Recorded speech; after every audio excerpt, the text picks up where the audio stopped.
And welcome back to the Conscious Consultant Hour, Awakening Humanity. I am joyfully elated that you are joining me this evening for this special edition of the Conscious Consultant Hour, happening 7 p.m. to 8 p.m. on this winter solstice, December 21st, 2017, our special show in honor of our Talkradio.nyc marathon. We're out to raise money for the station. Please contribute to our GoFundMe campaign. A big shout out to our latest contributors, Al Pelzer. Thank you for your donation. Woohoo! And actually, we broke $300 in our campaign, and I'm sure we're going to break even more. And if you're listening to this, and maybe you happen to catch the podcast afterwards, the GoFundMe campaign will be open until December 31st, 2017. So you still got some time if you're hearing this on the rerun. So we're talking about how to joyfully go through our journey in life. And for me, one of the most joyful ways I know of to go through life is to share it with those people that I feel honored to call friend, one of which is on the line, dear GP Walsh. Welcome to the Conscious Consultant Hour, GP. Hey, Sam. Oh, I'm so happy to be here. I'm just so happy for you. I'm so proud of the success you've made of talking alternative radio and what you're doing in the marathon. So kudos to you, my friend. Thank you. Thank you, GP. Well, you know, you're like a brother to me, and for me, I'm so grateful that you're taking time. I know you're spending time with your family and stuff, so I'm really grateful that you called in. So tell us, share with the world, GP, how do you go through the journey of life in a more joyful way? Well, for me, the key to joy, real joy, is to be so honest with yourself that you really honor yourself. You let yourself feel what you're actually feeling. Right. And there's such a warmth and a self-acceptance that comes when you just let yourself feel. We're just all stupid humans. And when you just, we're all in this together. We're all dealing with stuff that was put upon us when we were young. We've all been traumatized in so many different ways, and that kind of acceptance and love of ourselves just naturally unfolds into first an inner peace and an inner happiness within us because we're not fighting anymore with ourselves. Right. And then immediately, that energy just turns outward. And just start, expressing it to others. Because, whenever anything great has happened to you, you feel really happy. What's the first thing you do? You want to share it. Tell somebody. Right. Hey, absolutely. So it's like when we learn to stop judging ourselves for however we're feeling in the moment, whether it's happy, sad, joyful, ecstatic, down, depressed, whatever, it's like, hey, that's just how I'm feeling right now. No need to judge ourselves. Let's just be present to it. Let's see, if it has some message or something here for us, and then we'll take it from there. Yeah.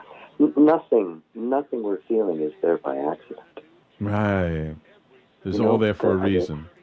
Yeah, the human energy system is so intelligent and so sensitive, right? That it just picks up on everything. Right. And that intelligence, it knows what it's doing. Yeah. Right. If we only learn to just trust ourselves, huh? Yeah. We learn to trust our own inner world, our own inner energy, and begin to learn how to speak to it. Because it doesn't speak in language necessarily. It speaks in images and feelings and impressions and sensations. Its range of language is far greater than ours. Yeah. And learning how to understand the inner language of our inner world, you suddenly realize that there's nothing wrong with you. Yeah. That's a huge. I remember this about two and a half years ago. I think it was during the summertime, and I was engaged in one of the shamanic rituals that I do. And in the middle of the ritual, it just kind of came to me, you know what? I'm not broken. I don't need to be fixed. And it was such a huge relief I cannot tell you, like, physically and energetically, I felt like I just like come out of the washing machine and I felt clean. It was an amazing feeling. It's a freaking revelation. Yeah.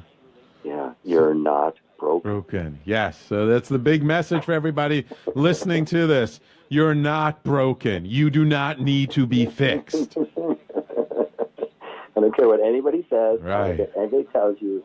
I don't care how many self-help programs they try to sell you. Right. There's nothing wrong with you. Right. Right. Exactly. And hey, look, you like going to self-help seminars? Great. Go. Enjoy them. You do not need them. You do not need them because something is wrong with you. If you enjoy them, great. But you do not need them. You are not broken. No. You are not a shattered piece of glass. You are an amazing, magnificent metal chalice that is strong beyond measure. Beautiful. Beautifully put. Yeah. Imagine waking up every day with that feeling as your primary energy. Yeah. Exactly. And like you said, all learning, different programs and things like that.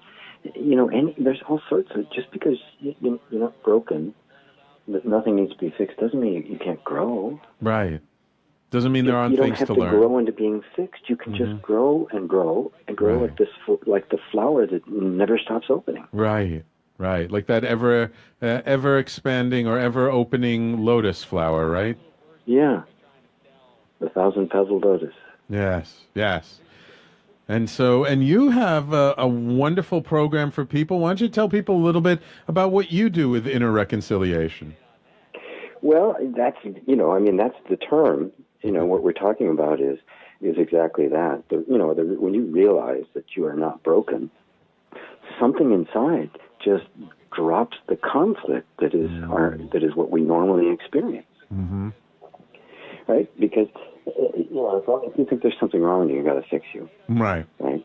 You've just turned your feelings into some kind of problem that you have to solve or an enemy you have to vanquish. Right. Right. But if instead you go, wait a minute, there's nothing wrong here.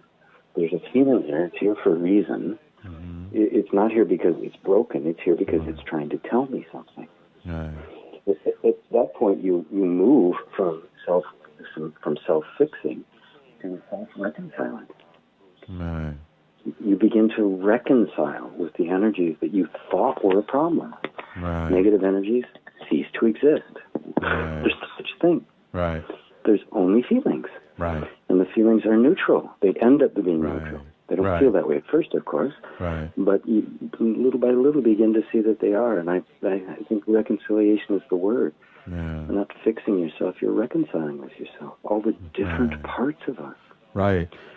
And that when we start judging those feelings or those emotions as good or bad, they're neither. They're just feelings. They're just emotions. They're just energies that we're aware of. It makes feeling them so much easier, and it makes kind of allowing the process to unfold so much smoother because then there's no resistance to the process. Right. And if there's no resistance, there's no suffering. Right. If there's no resistance, there's no suffering. Right? What does the Dalai Lama always say? Life is pain, but suffering is optional. Yes. Yeah, there's always going to be things that are going to be difficult, disappointments and the like. But to feel a sense of loss isn't a problem. Right. And it's weird, but led people into a place where you're fully experiencing something. It's been, a big loss, a big disappointment, some kind of, major trauma being exposed in you. But at the same time, you can have enormous grief and not be suffering, and it's the most incredible thing to experience. Yeah, yes, because by not suffering, you can be so much more present to it, and you can see the gift that it is instead of criticizing it and judging it. And then you let that run through the whole system because you find that grief is a necessity. That's how the energy adjusts to the new world that it's walking into and lets go of the old. Right. with no resistance, the energy simply is like when the water comes out of the ground of the mountain, it doesn't need a GPS to find the ocean. It knows where to go. Exactly. We don't get in the way. It knows exactly where to go. Right.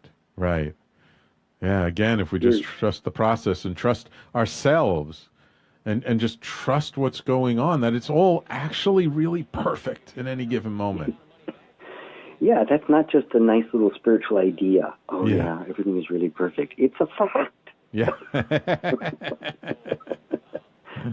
It's a fact. You can go, oh, my God, it really is perfect. Right.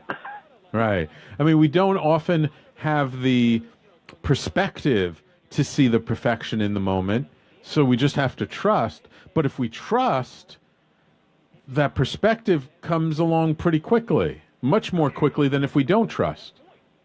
When you trust, you and really surrender to the moment, you release yourself from the particular position you've been taking. The moment you take a position, you put others in a position. So if I take a position that this is it and this is the way it's supposed to be, anything else then becomes wrong, and I've created artificially a conflict. Right. But if I just kind of release that position and just be fully present with that, with no position comes total freedom. Right. And now it can be whatever it is. This is what Buddha meant by emptiness. This is what he meant by that the middle way. Right. The middle way was a place of no position. No position. Right. So, GP, before we go to break, thank you so much for calling in. Let people know how they can find out more about your teachings. GP, hey, you guys know I don't endorse too many people on this show. GP is one of those people I endorse wholeheartedly. How can people find out more about you, GP? The easiest way is to go to gpwalsh.com, and there's a little place right there you can, I've got like a 20-minute video that guides people through an inner reconciliation explanation and an exercise. So innerreconciliation.com or gpwalsh.com, very easy to get to, and you can experience it. And thank you, Sam. I feel the same way. I mean, it was kind of funny the first day we met. It was as if we'd known each other for 20 years. Yeah, immediate connection, and I'm just so grateful for your friendship, my friend. Yeah. Yes, thank you. Thank you so much, GP. I wish you a wonderful, wonderful time with your family, and I look forward to spending even more time with you in 2018. All right, man. See ya. All right, see you around. Take care. Bye. All right. You see, we bring on these great people for you to help show you how, it's not that hard. It's not that much work. We just got to drop some of these preconceptions we have and just start enjoying the moment. It is such a magnificent and wonderful way to live. I hope you can at least get a little bit of that feeling for yourself. So we're going to take, I can't believe it already, the last break of the show. The time flies when you're having so much great fun. When we come back, we'll wrap it up for the end of my last show of 2017, and we'll give you some thoughts for 2018. So please stay with us. We'll be right back after these messages.